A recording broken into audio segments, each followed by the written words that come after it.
Go.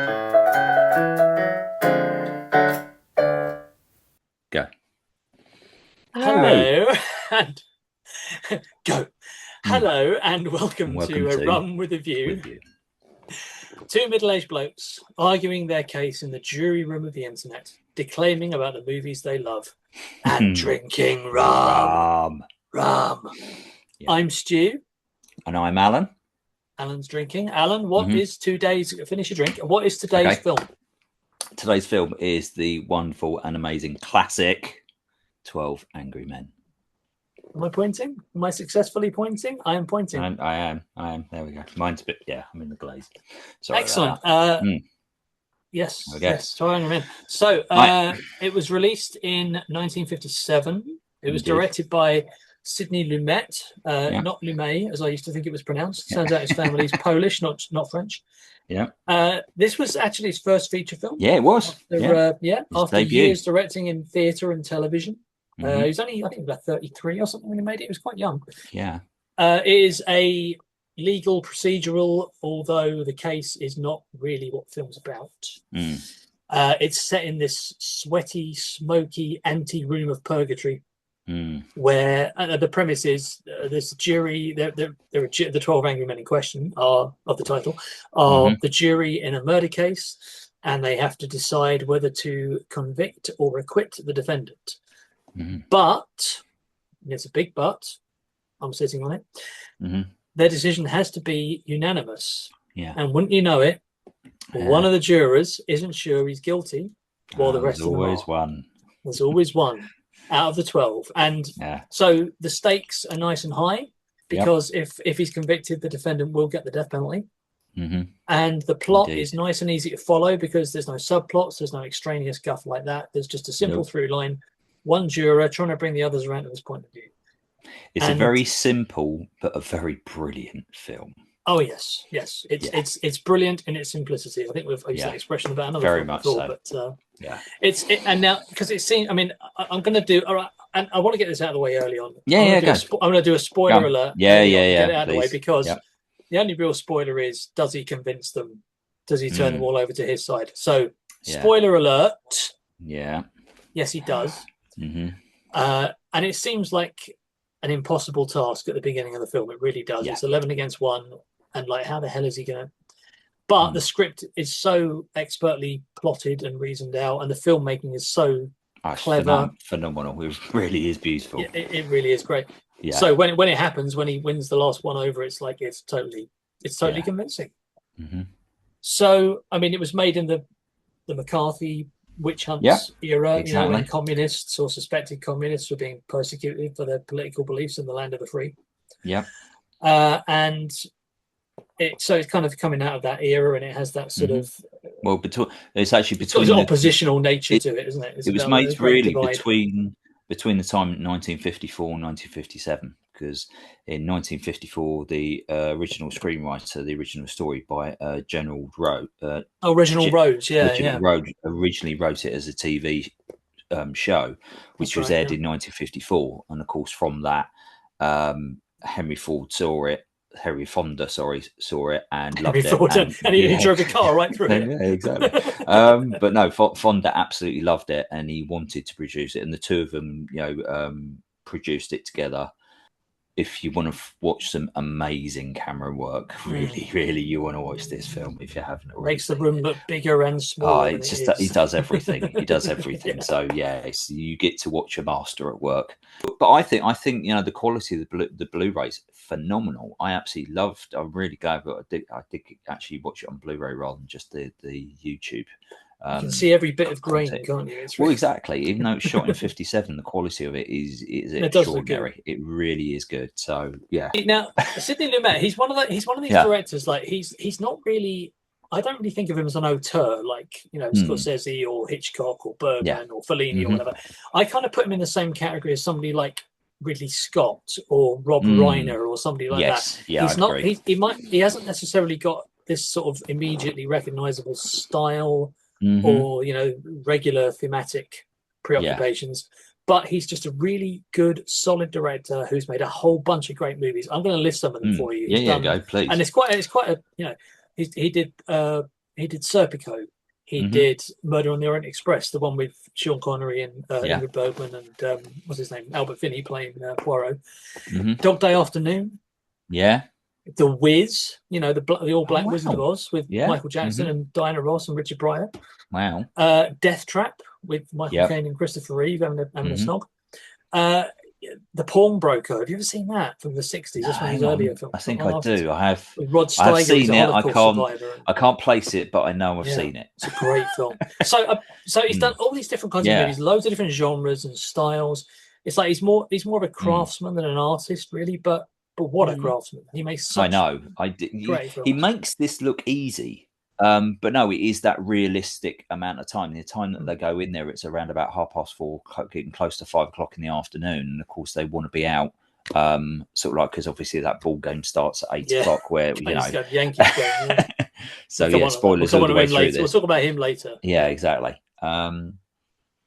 So what about what's your history with the film? When did you? Well, I saw this because I've always had a fascination with movies of the 40s and 50s. So I was watching stuff like this when I was in my 20s. Whereas I was in my late teens and 20s, I was watching more black and white films than colour films. And I fell in love with it the first time I saw it. And I was like, must have been on like a Sunday afternoon on BBC Two, that sort of thing. And I just fell in love with it straight away. And I think anyone who hasn't watched it would anyway, because you get a true understanding how brilliantly it's written, how brilliantly it's acted as well. And the camera work is just beautiful. Just, I don't think there's a better way to describe the camera work. And it draws you in. And what's really nice about it drawing you in, it draws you in like a proper courtroom drama would draw you in, but it invites you as the audience to kind of ask the same sort of questions or similar sort of questions they're asking themselves through this. Is this kid guilty? What's the evidence? Now, another thing I'm going to have to, one of the reasons why this kind of stuck with me is because when I first got to see this, it was just kind of coincidence, this. But I mean, have you ever had the civil pleasure of being a juror? The answer is no, I have not been a juror. Probably because my parents. Just for the audience, and you will know this all so well. But yes, I have been called up for jury service. I've actually been called up this is quite odd. This is quite unique. I've been done jury service 3 times in my life. I didn't know you'd done it twice. I didn't know about the first one. No, three times. So how did your experience of that jury duty? How does that relate to the film? Not how realistic is it, but I mean how in two ways.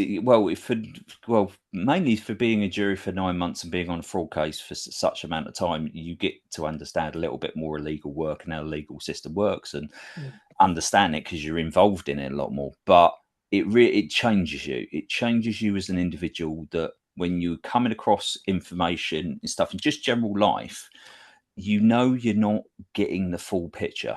Because, with the job of any juror is you have to, plead either guilty or not guilty beyond a reasonable doubt.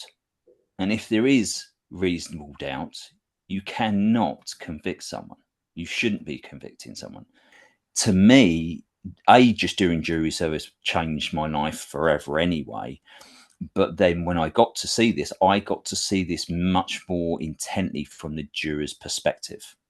But what's really interesting is you watch this as an audience being drawn into the film, is you are being drawn into that jury room. You are being almost invited to being one of the jurors to make that deliberation and to figure out whether this kid did actually murder his father or if he didn't. And they talk a lot about reasonable doubt in the movie. That phrase all the way through it. That's where most jurors change their view, is because there is reasonable doubt. And even the character Henry Fonda, jury number 8, he starts it because he can't say, well, I don't know if he is guilty or if he's not guilty. He doesn't say that he's innocent. Yeah, he doesn't say he's innocent. He says, I can't say he's guilty. I can't say he's guilty because I don't have enough. I haven't been produced with enough evidence to say that he's guilty. Which is a more interesting story, because if he was 100% sure the kid was innocent, then it's like, well, why? Well, because I was there and I did it, or some stupid twist like that, which is not where the film goes. Not really a spoiler, because it's a spoiler for something that doesn't happen.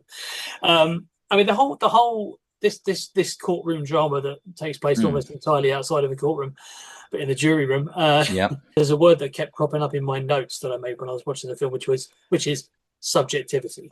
Yes, this word is going to come up a lot because the film is.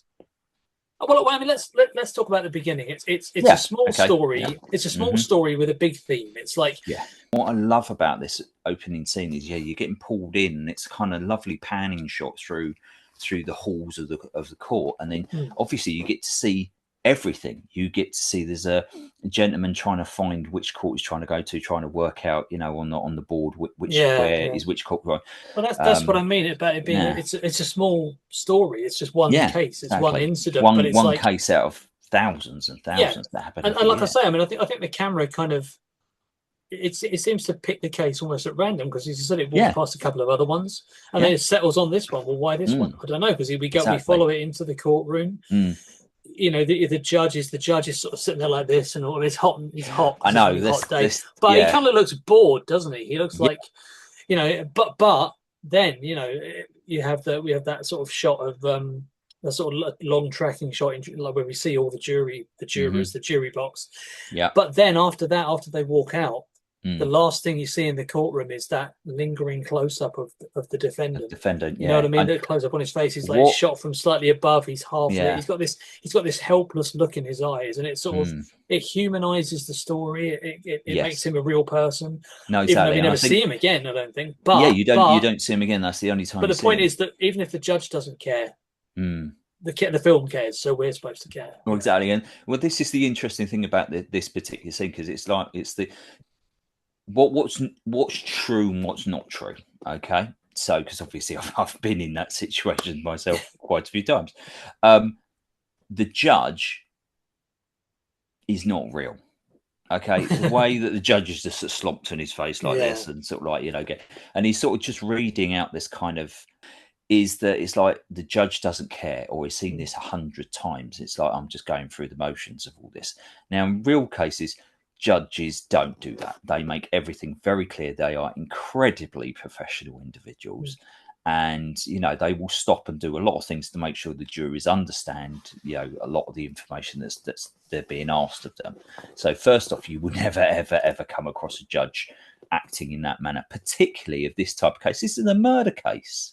This is in the state where people are put to the chair if they're convicted guilty. Well, so there's no way. The stakes are sky high. Yeah, exactly. It's ethnic minority. So there is Which this is important kind later. of right from the beginning. There is this kind of strong undertone of the kind of ethnicity and the kind of racism that would be very much strong in the 1950s America. So take that on board as you go into this movie. When the jurors get up and walk away, what you'll notice is every single juror looks back at the defendant in their own different way. I didn't notice that. Every single one. Busy making it and that happens for real. I can guarantee it. I've seen it. Every single juror, before they get up, they will look at those defendants before they leave the courtroom, because they know in their hearts of hearts, whatever they do next is going to define the rest of that other person's life. Now, obviously, not their entire life, then at least a big chunk of it, and this is what have consequences. Comes back to that very beautiful shot of the defendant with the very kind of like big, teary-eyed. Is he knows he knows his life, because this is a murder case. Yeah. His life is being given or being left to 12 individual angry men, strangers. No, well, individual 12 strangers, complete strangers. So when the jurors actually retire to the deliberating room, to the jury room, and this is the room where we're going to be for the rest of the movie. So maybe the camera's slightly outside, looking in the window a couple of times, but barely. So we're in the room for the rest of the movie. Let me get onto that. I can talk about that opening shot, but you finish your point. Well, this is what I was going to say. We then have this long, I think it's a long unbroken take of, I don't know, 6 minutes 38 seconds. Timed it. 6 minutes. Yeah, that's what I was going to say. 6 minutes and 38 seconds. Yeah, that's correct. Well done. 6 minute 38 second long take, and it sort of introduces the jurors as they walk into the room. They potter about, and we're trying to get an idea of who they are. It's all very civil. It's very friendly, polite. Yeah. But justice is a painful business, and that civility is going to be tested. And what did you want to say about that particular shot then? Well, first, it's fabulous because it starts off with, obviously you get the kind of not just that, but it's quite a high shot. It's above, like, from where the fan position is. The camera starts at that high angle and then sort of drops down, and you're not realizing it, but the camera is just following these jurors around individually, and it's not just keeping a group of 6 and a group of 4. It's sort of zooming into a group of 2, zooming back out, then moving across to another group of 2, and all that's going on during this period is this kind of like the polite background chit chat. They don't even change names. Some of them give an indication of sort of like what they do for a living, like one's a stockbroker. Nothing about the case. And this is what's really interesting about this shot, is the whole thing all happens, and one of the jurors is in the bathroom at the time, so they can't really start until that juror comes out of the bathroom. He's an old man and he needs to. So what's the lovely aspect about this shot is nothing will really get discussed about the case, or the business doesn't get to work until this shot ends. It's like we're sort of milling, is that the word? Mingling a party, like just getting an idea of who everyone is, what they're like, what's that person like, where's the loud person, what's the quiet person. And so when that shot ends, when the shot finally ends and it cuts, finally there's a cut. Yeah. Who does it cut to? Henry Fonda. Yeah. I mean, in the jury room itself, I mean, the camera, it's nearly always subjective. It's that word again. It's subjective. Yeah. I'm pretty sure. Now, correct me if I'm wrong. If you noticed otherwise, but I'm pretty sure that for the rest of the movie, all of the movie actually, all 12 jurors are never in the same shot at the same time. No one's in the shot. There's never a shot of all 12 jurors. Is there? I would disagree with that. I think there is, because which one? Well, the thing is when they through the film, obviously they do re-votes. Okay, one thing I'll be getting onto is each time the votes are cast, the shots are very different. So one of the early ones, the beginning shot, there is almost, you can see all of them because there's a background shot of all of them around the table. Is that the first time they take the very first when they vote? Yeah, the very first vote, you can actually see everybody. So majority of the shots are opening wide. You still get this towards the end as well, but the vast majority of the beginning shots are quite wide, light, airy, bright. And as things progress, because there's a storm later on outside and it rains heavily, it gets all tighter and darker. So it's very interestingly shot. Did you think? See, now that kind of blows my theory out of the water. Because the reason I asked about everyone not being in the shot at the same time was, I was hoping that there wasn't a shot with everyone in it at the same time, because my theory is the camera is always one of the jurors. That's the camera always takes the point of view of another juror. Well, it does, because there's always, they're always the camera. When the people are talking, there's always people are always shot from a standing or seated position. The camera's up here or it's down here. Yeah. And there's like, it pushes in for close-ups when they're trying to delve into their motivations and they're talking about something personal. Like, for instance, there's one of those shots on Jack Klugman, who's juror number. Jack. Juror number 7. Yeah. Juror number 7. Thank you. Yep. And he's sportsman.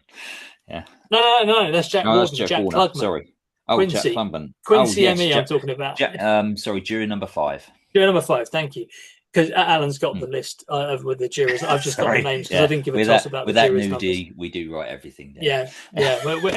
We're sort of half organised. I'm half organised and Alan's half organised. And usually we just mishmash and get it together somehow. Yeah, we figure it out. But there's a shot of, I think there's a particular shot of, there's a few of these kinds of shots, but there's one I'm thinking of when it sort of pushes in on Jack Klugman, who's kind of juror number 5. 5, thank you.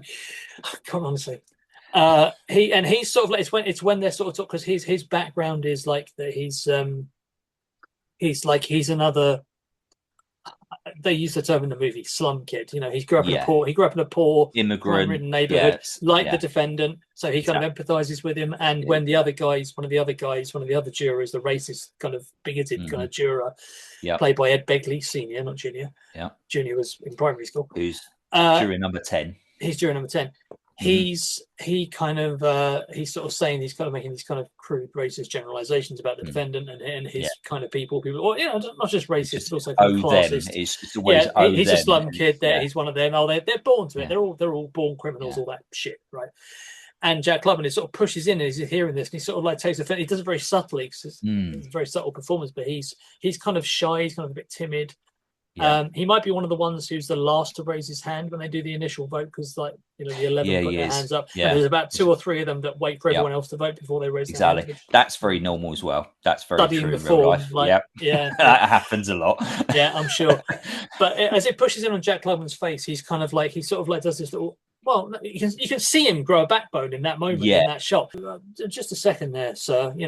I grew up in that kind of neighborhood, and I turned out all right. We're not all like bound to be criminals or troublemakers or whatever, But that's a nice sort of like just delving into the characters a little bit with those shots. But most of the shots, getting back to the point I was trying to make, which I've now sort of contradicted. A lot of them are, as I said, they're sort of like it's like a point of, because obviously this isn't a point of view shot, because one of the other jurors isn't going to be like doing this when Jack Klugman's talking. No, what's that, mate? I can't hear. I'm a bit deaf. Well, he might, the old guy might, but he doesn't, because his hearing seems to be fine. So the subjectivity thing. It's just one quick thing that I really liked, and I don't know if you noticed this. I'm sure you did, and this is maybe something that you would recognize from your own experience. Did you know? I love that way when they get locked in, they all sort of react when the door is locked from the outside, like as if they're in prison. That is true as well. They all sort of jump a little bit, like exactly. But your Clark as well. That's another interesting thing about that early start, is that that long beginning shot, that six minute shot, 6.5 minutes, 6 minutes and 38 seconds. Yeah, exactly. Get it right. Doesn't really start winding out until the Clark has left the room, because obviously going around and he's checking people's names and everything else. And that's another thing. You don't hear anybody's names in this. So it's all not until the very end. Not until the very end. And even then, it's just 2 surnames you hear.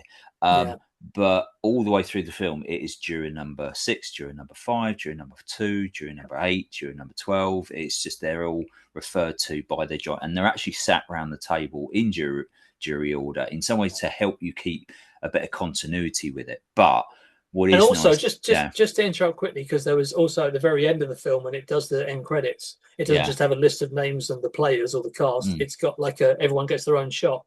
Oh, exactly, which is wonderful. Name underneath. So Henry Fonda, Martin Balsam, Lee J. Cobb, etc. They all get their own. Exactly. So you know who was each actor, which is a nice touch. But anyway, so Clarks do lock the door behind you, and all you do is knock on the door, and they'll give you refreshments, and they'll be checking. And actually, they do check in on you as well. So that bit later on where the clerk comes in, and because there's a lot of shouting and noise, they do that. I heard raised voices. Yeah, exactly. They do. Yeah, they will come in and make sure that we're not having too much of a Barney. So that is the difference. Drama is a drama. It's going to tweak around the edges. It's keeping to a true structure. But not everything you see and hear is going to be critically correct. So, but it's nice to see those correction bits and the non-correction bits. Obviously, there's certain bits that happen in the movie that would never actually, or you very, very, very rarely see in real life. Like the bit with the knife, for instance. The bit with the great brilliant scene with the knife. Which is the scene with the knife is, and everybody knows it if they've seen the film. It's a lovely bit of theatre, isn't it? And it is. It's beautiful. The director knows it. Well done, and I think the director knows it, and the actor knows it, and the character knows it. Exactly. He's doing it. He's making a very moves the film. It really just gives the movie a really good kickstart, because from that then they take the second vote. One of the interesting things about the ongoing votes, and this is something I noticed, and I don't know if you did, but each time there is a vote, which happens about 4 or 5 times during the deliberation. I don't think it was that many. At least 4. There's a minimum of 4 different votes, if not more. Because it probably is. Yeah, towards the end, there's one. More jurors work. There's more in the third act to non-guilty. Exactly. But what's really interesting, when it's shot, each time the vote is shot, it's shot in a different way. So there's a time like the very first one is the big wide panning shot where you actually get to see all of them saying guilty or not guilty. Then the next vote all is raising the hands. Yeah. yeah. Oh, I remember. Sorry, I remember private. that shot now where they are all in the shot in the first time. I remember it now. Yeah. It's kind of behind Fonda, isn't it? Yeah. Sort of in the corner. No. It's like where the coats are. It's like where the coat rack is. Is it? Yeah, it's from the back behind jury I number don't remember one. that. Anyway, I'll take your word for it. But yeah. But anyway, but each time a vote is cast, it's shot and shown in a different view. You get the cop juror number 3 really sort of throws off. He's a hot-headed character, and he has a go at the immigrants. Well, why did you change your mind? And it's like, oh yeah, you're bleeding liberal, and you know, bleeding heart liberal, and all that. Bleeding heart liberals, and all this sort of stuff. And he's getting bullied. Probably going to have a collection afterwards. Yeah, exactly. And then the old man goes, actually, I changed my vote. And yeah, that's right. He thought it was it. Yeah, the old man is the first of the other 11 to change the vote. But what I loved about the cinema work in this, the camera work is, that each time the votes are cast, there's another one where it's hands. Yeah, just the hand in the shot, literally, just the hand in the shot of each of them. I can't do it, but yeah. Yeah, and then again, another one is all their faces, so it goes around face by face by face, where they're saying guilty, non-guilty. But one of the ones I loved about the hand, and this is when jury number 12 changes vote, the ad man. And it's like it ends on his hand, and his hand comes down, and the camera pans down with his hand to his face, and the worriedless look on his face. And again, there's just so much good camera work. If you are studying, I mean, if you study film and you love film, you would have watched this film already. But if this was done before steady cams were invented, and if you watch it, there is no way you could think that there wasn't a steady cam used. And there wasn't steady cams used because they didn't exist. Invented, yeah. And you watch it, and because when the characters, you see the wobble once or twice as well, don't you? You see it's a single room. You're going to see a lot of movement of characters, and the camera just pans with. So even if a character's just doing this, the camera moves with them, and it's so beautifully subtle that you just don't even realize it until you start looking at it like weirdos like us. So speaking of weirdo examples of great camera work that I thought was really good, there's a shot quite early on after the first vote has been taken. So Henry Fonda's the only one who's voted not guilty. Everyone else has voted guilty. So there's a 3-shot of the foreman, Martin Balsam, and 2 of the other jurors who've also voted guilty. And they're sort of like they're looking, the way it's shot, they're looking almost into the camera. They're looking at Henry Fonda in the story, but they're looking like not quite looking into the camera like this, but sort of just off center, slightly off center. It's almost like they're looking at the edge frame of the camera lens. Yeah, pretty much sort of there. Yeah. They're sort of looking slightly off, but it's like it's almost like so they're looking at him, so it puts us in Henry Fonda's position. And they're asking him to explain. They're asking him to explain why he disagrees with us, right? Then towards the end of the movie, like I think probably there's gone the other way. There's probably 3 left who don't agree with him. Who you know, and at this point there's like 9 not guilty and 3 guilty, something like that. There's another shot where basically the same shot turned around. So it's looking at Peter Fonda. Jesus Christ, Henry Fonda. Again, Peter Fonda was at secondary school. Looking at Henry Fonda, and he's doing the same shot. He's looking just off center into the camera, probably the other side, looking back at the jurors who hasn't turned yet. And he calls the remaining holdouts "you3." That's the words he like. Now it's not quite threatening in either case. You know, when he says, "Wade, why do you disagree with us?" Like, it's not quite like, "Well, why do you disagree with us?" It's more like sort of, "So tell us a bit about why you disagree with us." Like that, like why, almost disbelief. Why would you disagree with us? And the other way around, it's the same thing. It's like, it's not like "you3." It's more like, "So you3, you know." But it shows his power. It shows how the balance of power has shifted. Now they have to prove their case.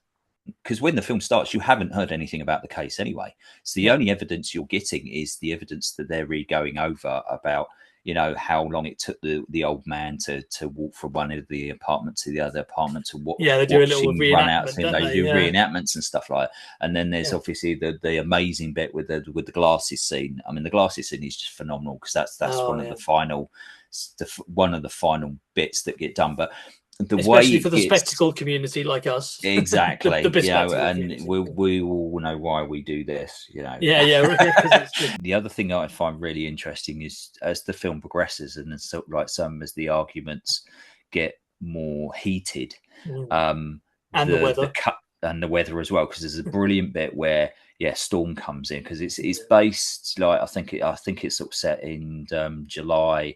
It's July, the August, hottest day of the really year as well. hot, hottest sweating. day of the year. Everybody's sweating, and you can see that as well. So you can see the sweat building up on their shirts, and it's so well done. But as the film progresses, you think it's going into nighttime. This is so subtly done, which you don't, and you get the feeling that it's dragging on and on and on and on and on. I know where you're going with this, and it is. I just realised. Because you think it's going into nighttime, and it isn't. It's just a storm coming in, and it's becoming darker, and then there's the torrential rain comes down. I thought it was nighttime. I thought exactly. It fooled me. So it gives this illusion of the amount of time that's passed. And this is what really interesting about the film is the film is actually depicted in real time. You are watching them deliberate in real time for the hour and a half that the movie is actually running for. But it feels longer because of where the storm comes in. It becomes so dark. You think it's longer. It's really, really nicely done. And even the camera work there, it just subtly gets darker and darker and darker. And they put the lights on at one point, don't they? Yeah, the lights. And this is when the fan starts working, because the fan was connected to the lights. Exactly. You get this kind of like, when the realization of certain characters realizing they were wrong in their earlier beliefs, the camera work it's really quickly changing, and you get this really lovely tight shots on the characters that they're changing their minds as they're realizing. You see them thinking. You can see them thinking. You see them deliberating in their own mind. There's a couple of beautiful shots where certain people are framed in a particular shot. There's one bit where you would never see this shot in a film. You would never see this in TV. You would never see it on the stage, because the way it's shot, you're behind a character that's walking behind another character. And where he stands, he's kind of putting and the camera's sort of like shooting over his shoulder, where you're already got a shot of you looking over existing characters that are sat down at the table. So you've got this character actually cuts through the shot, and his back frames the shot even better to closen the tension. And what you can see with him to trap him in. And then what he's doing is, when we decided to do this movie, part of me thought, "Oh, good, that'll probably be quite a short episode." I don't know. It's a fairly sort of ordinary film in terms of the way it's shot. Far and everything. from it. That's it. I should have. Obviously, but I mean, it's true of any movie, isn't it? Almost any movie. The closer you look at it, the more you see. But exactly, I think this is a particularly. It's like you said at the top of the show. I think you said something like, it's deceptively sort of it makes it look easy. Yes, what the film is doing looks easy. It looks simple. It looks straightforward, but it isn't. It's very cleverly done. And I think it's one of these films where movie lovers like this, we will keep watching again and again and again. And it's a very easy watch. It really is. Yeah. So it's not a hard film to homework view, movie at even all. Though it's talking and dealing with some incredibly serious subjects, and the subcontext to a lot of this is incredibly serious. And that's the beauty of this movie. You can watch this 100 times and you will get something always new and fresh and interesting each time you see this film. So, shall we move on to let's move on, because I can talk about the camera work forever. Yeah. So I'm going to start us off about the characters. Please do. Yeah. The main thing I actually noticed about the characters is that they're kind of one-dimensional. They're sort of defined by they're sort of defined by one primary trait. Like, one of them is kind of racially prejudiced or bigoted. One is estranged from his son and he's angry. One of them is we'll go through them in a minute. But one of them just wants to get to the Yankees game. Yeah. And it's like in any other film, that would kind of be a criticism that the characters are kind of one-dimensional. But I think in this film, it's such a stripped down movie. It's kind of stripped down to, despite all the florid stuff we've just been saying about camera work for the last half hour, it is quite a sort of stripped down kind of movie in terms of it's about the plot, it's about the script, it's about the the subtext. It's about all that kind of stuff, and the performances are great, which means that you don't even care if the characters are fairly straightforward. But because they're one dimensional doesn't mean they're not interesting. No, and I think they're so well cast that all the actors bring so much personality to it. I think it's just an interesting. In fact, I think they bring more personality to it for the fact that they're quite underwritten, really. If you like, in a way, it's kind of a good thing. Another thing that a lot of people might not realise about this is that a lot of the actors, when you watch the film, you will recognise a lot of the actors, anyways, particularly from films. Well, of the 50s and 60s. I mean, I would. You would because and I would because we watch a lot of movies, stop. But we've watched a lot of movies from this era as well. So let's talk about the elephant in the room, Henry Fonda. Yeah. He's the biggest star in the movie by far. He's a co-producer as well. Co-producer, yeah. And the movie kind of does, to a certain extent, to a large extent, I think it trades on his sort of screen persona. It's kind of a voice of reason. It's all about honesty, integrity, even righteousness. That was kind of his screen persona. How is he framed as the hero? He is kind of in that opening shot we're talking about, that 6-minute and 38-second shot. He's that was a nice freeze, my tongue on that. He's quite often in that shot I noticed he's kind of excluded from it a lot of ways. He's sort of aloof. He's either in the background in the shot, or he's over on the side, or he's out of the shot entirely for a lot of it. So we're getting to know everybody else, but not really him. The first thing we know about him, really, the first time we really see anything like that, the first time he does or says anything, I think, more or less, or anything important or noticeable, is when they take the first vote, and he's the only one who says not guilty. So and he's wearing this spotless white suit. Exactly. I was just coming on to that. And if you think of the cowboy, white, good man in white. White hats, black hats, all that. Exactly. And he gets sweaty later on, but everyone else. But but at first he's ditched the jacket apart from one gentleman. He's set apart, isn't he? He seems to be the only one who takes the job seriously. He's looking pensively out the window where everyone else is chattering away about bullshit. Well, I wouldn't like to say that. Some of them are taking it a bit more seriously than others. Well, all right, he's set apart. He's set up as almost like a saint in the company of sinners. Yes. Yeah. But he's also kind of, as I said, he's aloof. Sometimes he's kind of icily. He's like Mr. Spock. He's kind of got this icy logic in how he goes about his arguments. Like even when he gets the knife out and throws it down, it's like that's the most passionate thing he does in the whole movie. And he represents it's almost like we're setting up this dichotomy between him and everyone else. He represents justice in the face of prejudice. And more importantly, though, and this is what I think the film is really about, which we'll come on to a bit later. I'll elaborate on this a bit later. He's about consensus in the face of discord. Yes. It's the virtue of his uncertainty taking on the tyranny of everyone else's certainty and winning. The more you learn, the less you know. It's kind of his. Well, exactly. It's coming into that proper sort of like the debate of a proper argument, not just being shouted down. And that's the other thing you see quite a few times with some of the characters like Juror 10 and Juror 3. How much the bigots and the racists will just try and shout to get their point across. Others will sort of like debate and listen and use facts and analysis to actually sort of like get their arguments across. And it really just shows in this kind of juxtaposition of where we are in today's society, where people, it seems like, the right wing are winning the political argument just because they're shouting the loudest. Just because you shout the loudest doesn't mean that you're right. Everybody's fighting their own individual fight, and that's what's really interesting about each of these kind of one-dimensional characters. They're all coming from a slightly varied point, a slightly different perspective in their own life.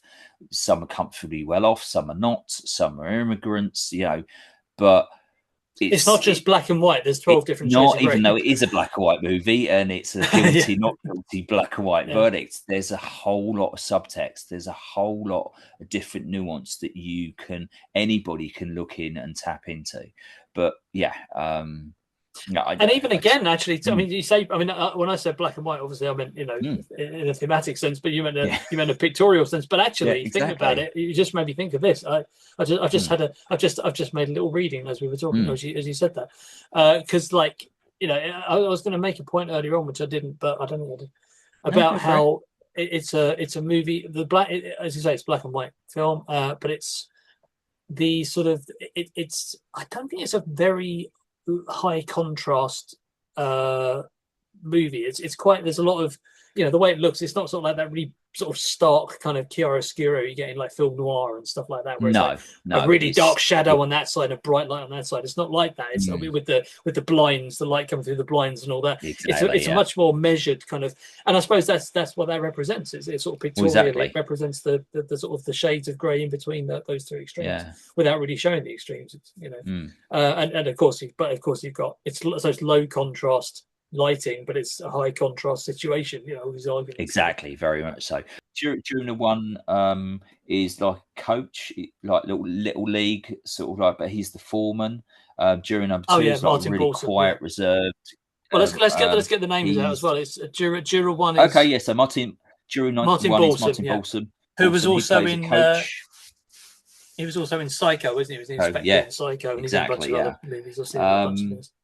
During number two, John Fiedler, is that his name? Fiedler. Yeah. I always say by the way, I do sincerely apologise about all my pronunciations and names. I'm dyslexic, so I'm just terrible when I go, because names are not written phonetically, so that's why dyslexic people can't pronounce names very well. Yeah.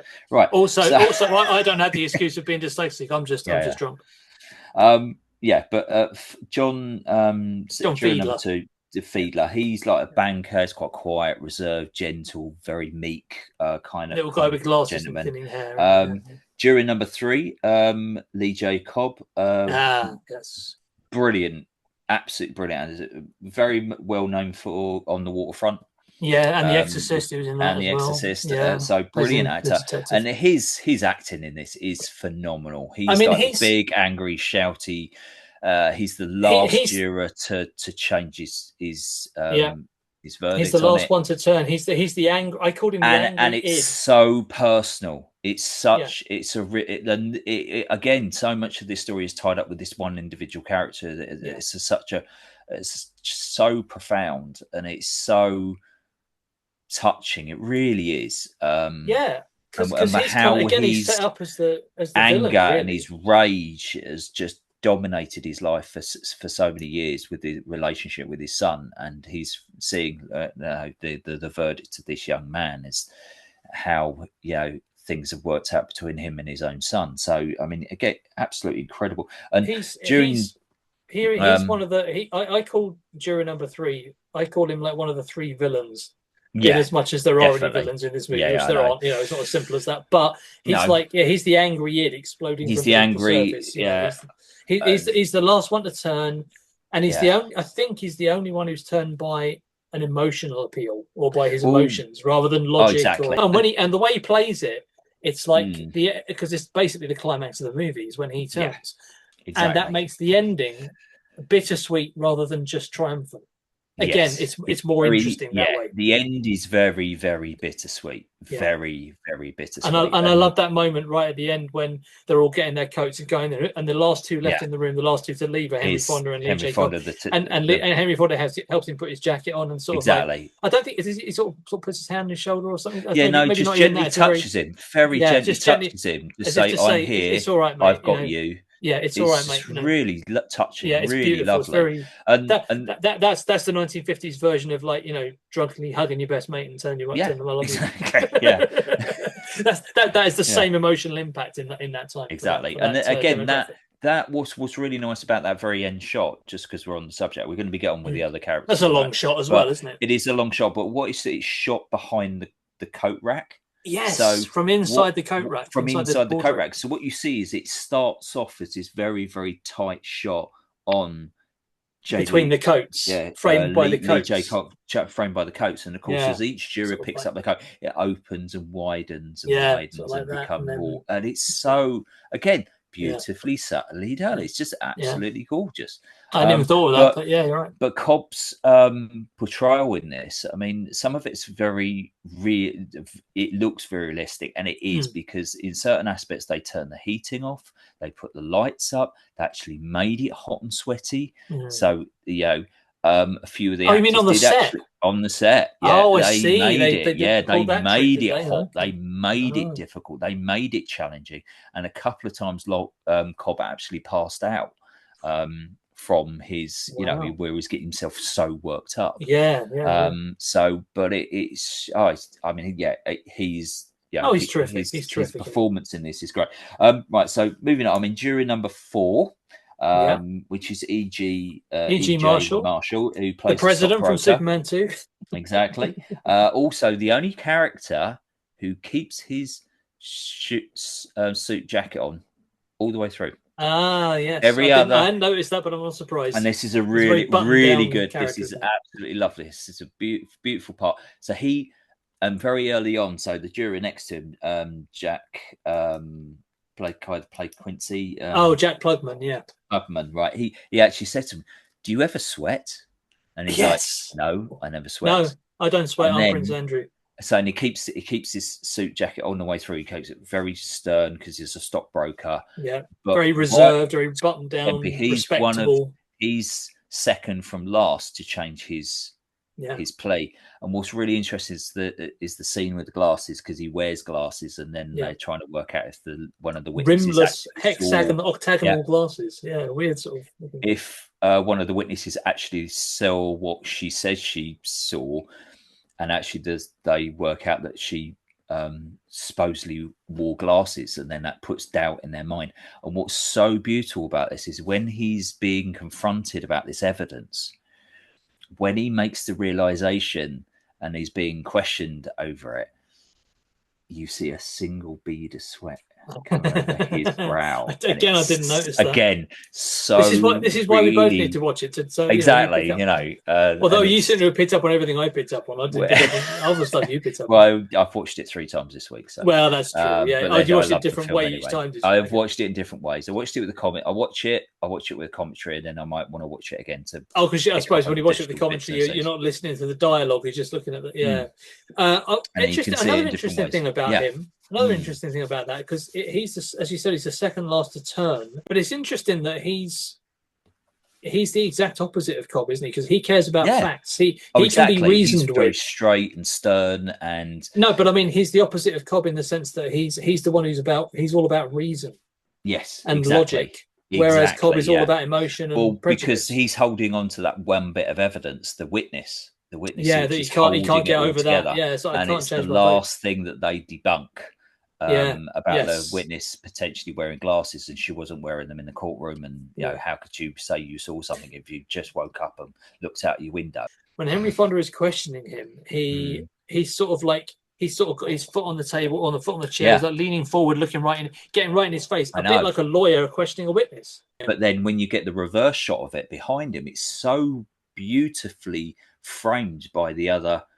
By Henry's elbow and his knee. Yeah, you see, like it's an over the shoulder type shot, isn't it? Yeah, and again, this is just so simple and subtle, but really brilliant and beautiful results. Okay, so then we've got juror number 6, who is Edward Binns. Edward Binns, who plays like a general sort of like workman, tradesman. And then we've got juror number 7, Jack Warner. Yes, who's Jack Warner, sportsman. A lot of people recognise him from films. He's done lots of Jack Warden's one of those guys. He was always on telly or in movies when I was a kid. I'm sure he was in some TV show when we were kids in the 80s, early 80s. Yeah, would have been older, but obviously would have been 60s. IMBD, he's been but he's one of those guys. I think he was in one of the Muppet movies. He's one of those guys who turns up in everything. Yeah.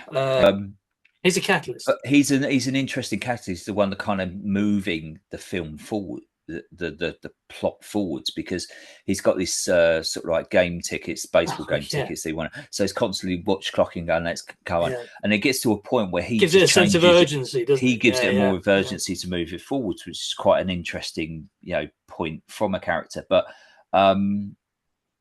what's interesting is when he changes his verdict from guilty to not guilty. He just does it because he's bored. He's done it because he's had enough of arguing and the point of argument.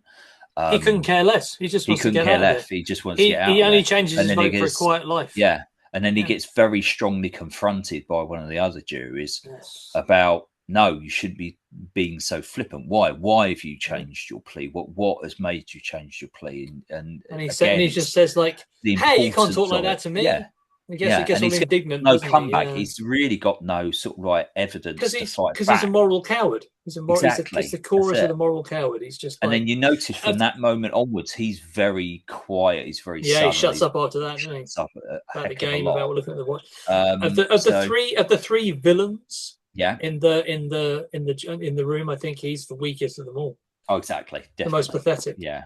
And then you've got juror number 10, Ed Begley. Who's basically the racist.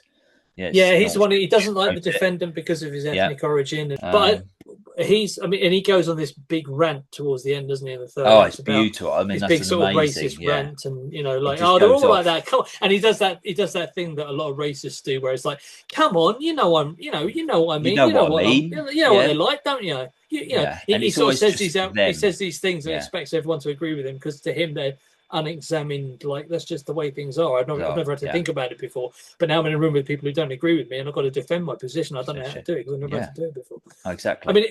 It's a beautiful scene, because when he goes off on that rant, each of the jurors that don't agree with him, they just step away from the table. They turn their back when they turn their backs to him, because they can't leave the room. Even the camera backs away.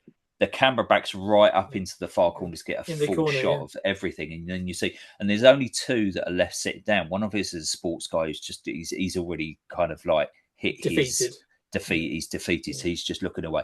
And the only guy that's left sat there at the table is the stockbroker, and he's not stopped looking at him, staring at him dead in the face. All of this. Which one's the stockbroker? Oh, E.G. Marshall. Yeah. Jury number 4. And he's the one that he's the only one that doesn't leave, and he ends it, and he goes, why aren't you listening to me? And he goes, we have been listening. Yes. Yeah. He says, you're full of shit, mate. Shut up. Yeah. It's a powerful moment, but it's also like it's probably the least subtle moment in the whole movie as well, because it's like I said, the camera backs away, everyone literally turns. It's very theatrical. Everyone literally turns. It is. But at the end of it, like a naughty schoolboy, he literally goes and sits in the corner. And sits on the other table. Yeah, exactly. Which is, and it's like, the funny thing is, watching it now, it's like, sadly, it's even less convincing today, because that's not the film's fault, but it's because as a society we've started electing bigots as our leaders. So it's like, it's not an obvious thing that someone will watch that and go, when the bigot goes off on his rant, we're all going to sort of it's like expected that everyone in the room, in the film expects everyone to sort of say, oh no, that's beyond the pale. Nowadays, not enough people seem to think it's beyond the pale, or are willing to say so. Anyway, but political point made. 2 left. So jury number 11, I am going to the actor's name. Terribly. So it's Do you want me to have a go? Please, because I'm gonna have a go. He's Czech. Czech? I can't. Yeah, I think the actor is Czech, or he's American, but I think he moved. I think he was Czech American. George Voskovec, maybe. I think. I wouldn't have even got that. I've never seen this actor in anything else. Yeah, he plays like a watchmaker. So he's like, watchmaker, but he is an immigrant. He's an immigrant. Like I said earlier, probably escaped the Nazis, kind of thing. I think exactly implication. And again, he's got very valid points to make as well. Against like the bigot and the racist. About one of my favourite lines is where he corrects him on his own language. Oh, that was beautiful, wasn't it? Isn't it? Well, it isn't. No, it is not. No, it was. What was it? Doesn't. No, it doesn't. Doesn't. No, it was. I can't remember what it was, but it was something. He corrects the guy on his grammar. Exactly. He corrects the bigot on his grammar, and that was because they don't even speak proper English like what I do. That's not how you say it. It's much wittier in the script than we're. But it's also failing about, to remember it correctly. But he corrects him on the way he was brought up as well. Is like you treat people with dignity and respect. Yeah. And he shows that as well, which is lovely. One of my favourite lines is that. This is after the old man has changed his plea from sort of like not guilty to guilt, not from guilty to not guilty. So this is after the first has made the change, right. And the sports guy is sort of like having a go at him. He rants off, and I got to get to the Yankees game. It starts in 20 minutes. He just charges off into the bathroom, and Henry Fonda just goes to, he can't hear you, and he never will. Oh, yeah, that was Yeah. Yeah, I noticed that one. Yeah, I do And remember that's one of my favorite lines. It's like you will see certain or understand certain characters where it doesn't matter how much you talk to them, how much you try and change their minds, they're just not you going to will listen. just they're just not going to listen. Some people So just won't listen. yeah. And then one of the other favourite lines, and again, quite an interesting point to be made, is one of the few shots that isn't actually in the deliberating room, which is in the bathroom, which is in the toilet. Oh yes, I forgot about that. Yeah. Where There's the one sort of scene workman, so Henry Fonda, the architect, goes in to just wash his face because it's hot. because it's so hot, and there's a little bit of to and fro with the sportsman character, but then he goes, and then the workman guy comes in, and he's going to and he goes, well, I'm just a workman, I don't really think that much, it's my boss that makes all the decisions and that sort of thing. And then he goes, well, I don't do suppose a lot, but maybe this is a suppose to you. So this is the working man going back to the educated man to say, suppose you're actually wrong. Suppose that you do convince. Yes. What if you convince everyone to change their minds? Convince everybody that that you're actually then letting a guilty man go. It turns out he did it. Yeah. Exactly. So again, so much beautiful subtlety all the way and it through never comes back to that, does it? No, it doesn't. It doesn't. It's just it's not treated as a throwaway line, but there is a kind of poignant, how good is anyone's convictions over something? Now, I think this is probably a good juncture for me to bring in introduce this book that I've recently reread. Peter Biskin's Seeing is Believing, which is all about the subheading is how Hollywood taught us to stop worrying and love the 50s. It's about it's about how movies kind of conferred social ideas and structures and principles and communicated them to a mass audience in the 1950s in a way that, or to an extent that perhaps hasn't happened before or since. Anyway, that's the kind of premise of the book, right? But the entire first chapter is about this film, 12 Angry Men. So I've it's only a couple of sentences, not a it's not Jack and Ori, but he makes a point about, he talks about 12 Angry Men in terms of what he calls the anatomy of consensus, right? And I think this is, he's making the point that this is what the film is really about. It's not about the case. It's not about whether the guy did it or not, whether he's guilty or not guilty, nor is it about whether they agree that he's guilty or not guilty. It's not about the outcome of the vote either. What it's really about is the building of consensus. And I'm just going to read what he says here. Okay. He puts it in context. I've just got a couple of sentences. In the 30s, so it's 20 years before this film came out, in the 30s, during the New Deal, when an alliance of leftists and liberals, communists and Democrats faced an alliance of rightists and conservatives, reactionaries and Republicans across the abyss of the Depression, Henry Fonda and E.G. Marshall would have been enemies. But times had changed. This was the 50s. The decade in which it seemed that the United States had solved most of the basic problems of modern industrial society.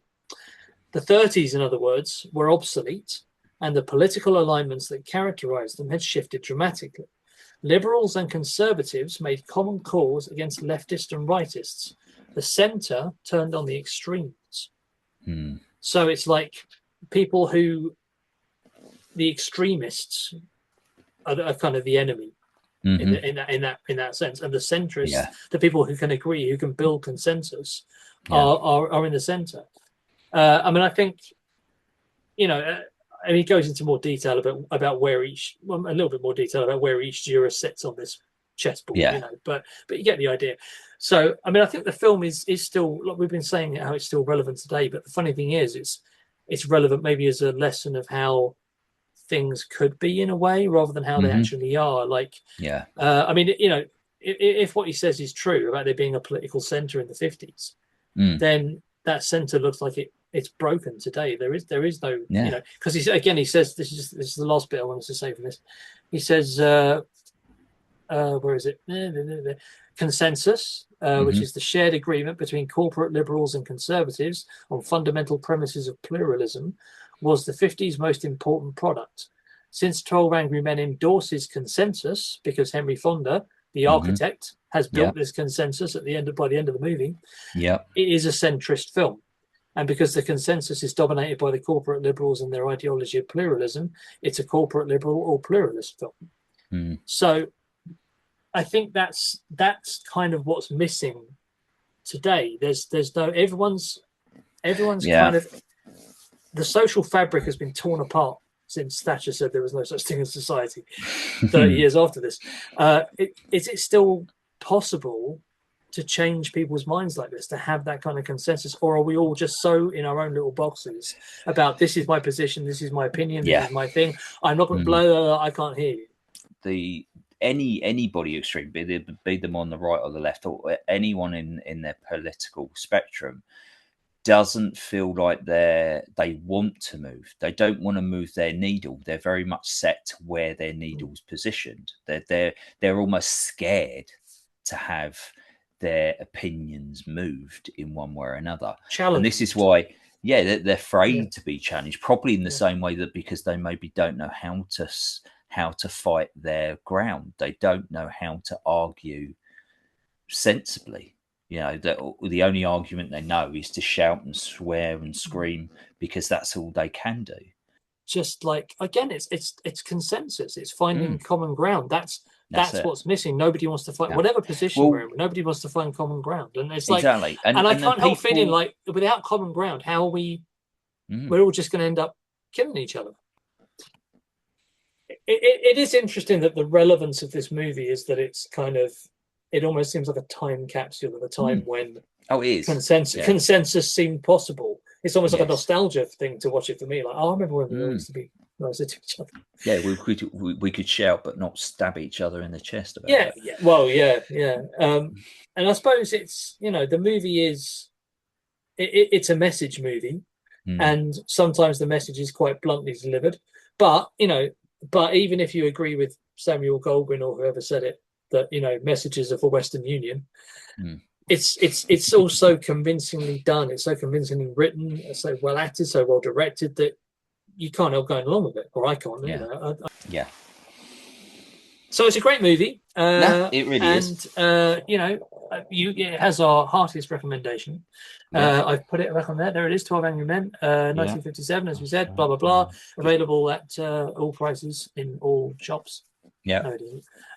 On multiple streaming platforms. Which we're not going to advertise until they give us some money. Because we're capitalists a little bit. Enough to live. Yeah, we have to earn some money, don't you? Yeah. We've got day jobs, but we've got to pay our electric bill because we can't have an internet without electric. So exactly. Well, I need a decent. I need a new internet service provider because one that doesn't freeze up every. As you can see, I really do need a new laptop. This camera's really, really grainy, isn't it? Oh, it's grainy, and the lighting. Yeah. You and your grain, you and your lighting. Well, I'm just never mind all that. Yeah. All right. But anyway, right. Bloody photographers worrying about. I'm out of rum. We have to stop now. Oh dear, I've still got some. So, are we done? Are we conclusioning? Shall we get on to I've concluded. Oh, I know you concluded. All right, just a final thing, because this is, and again, coming back to all the lovely bits about this film. Yeah, all right, I'll be quick. Last shot. Okay, they deliberate. Oh, the final shot. Yeah, the final shot. Where they leave the courtroom and it's rains, everything's wet, and they'll walk out, and the old man it's daytime again, and it's daytime still. Even though you think it was dark, but the old man walks over to the architect and asks him name, and again they only give each other surnames. Introduce themselves, and then as they walk away, what's really quite interesting is you do see all the individual jurors walk down the steps, and they'll sort of like just disappear into different directions. They just go their different ways. Yeah. They don't. It's only the old man and the architect that talk to one another afterwards. But what's really interesting is Cobb. Jury number 3, because he's the last one to change. He's the last one that steps out as the camera fades. He's the very last one walking down the steps. Yeah. So I didn't notice that until this time, but I did. Yeah, and I thought, that's the one. He's the last one we see. He's the one we stay with, if you like. Exactly. Really nice. So, yeah. So, to our angry if men. you haven't watched it, sorry if we spoiled the movie for you. Well, we completely spoiled it for you, but it's completely spoiled it. But obviously, if you have seen it, you know exactly what we're talking about, and hopefully, you should if you just go have and watch seen it again because it's brilliant. Hopefully we've inspired you to rewatch it because it's that exactly, good, and not just this film from the 1950s. There are hundreds out there that are brilliant, and we're going to be talking about some more of them. So, obviously, if you are enjoying what we are discussing and talking about in these weird videos that we're making, then please do like and subscribe and all that jazz. And hopefully we'll see you on the next video. Okay, so until then, and allow Stu to get another drink. We'll empty see glass. you and bid now you I'm just going to goodbye. with the empty glass because I don't care. I'm not getting another drink. Okay then. So until the next time, everyone. Goodbye. Goodbye. I'll get another drink. No.